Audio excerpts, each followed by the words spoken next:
آقا سال سلام علیکم.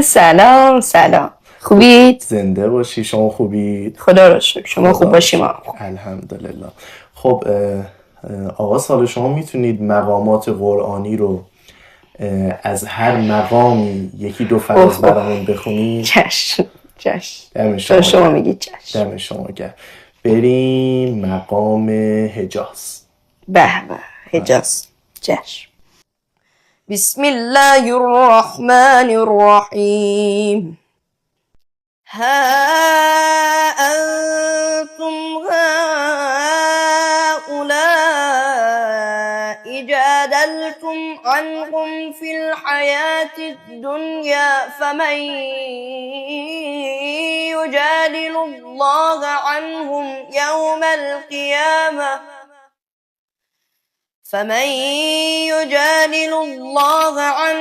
يوم القيامة أم من يكون عليهم وكيلا.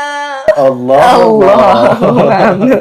زنده باشی. خیلی عالی.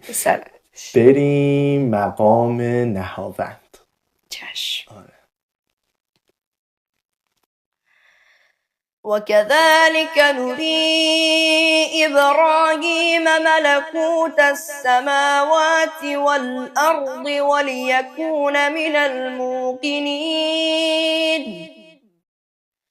فلما جن عليه الليل رأى كوكبا قال هذا ربي فلما أفل قال لا أحب الآفلين.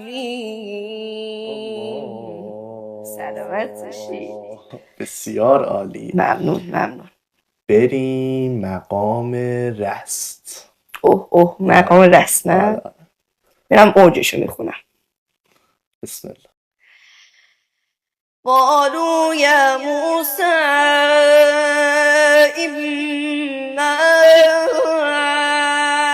أن تلقي وإما أن نكون نحن الملقين.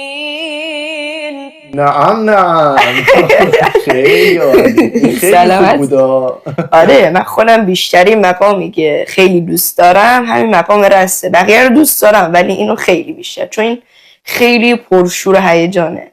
آره پس اگه اینقدر خوبه یه فراز دیگه از همین رست برامون بخون. یا اگه میشه بعد آره برشو میخونم. آره خیلی هم عالی. قال القوا فلما القوا سحروا اعين الناس واسترهبوهم وجاءوا بسحر عظيم. الله خیلی عالی. ممنون. سلامت.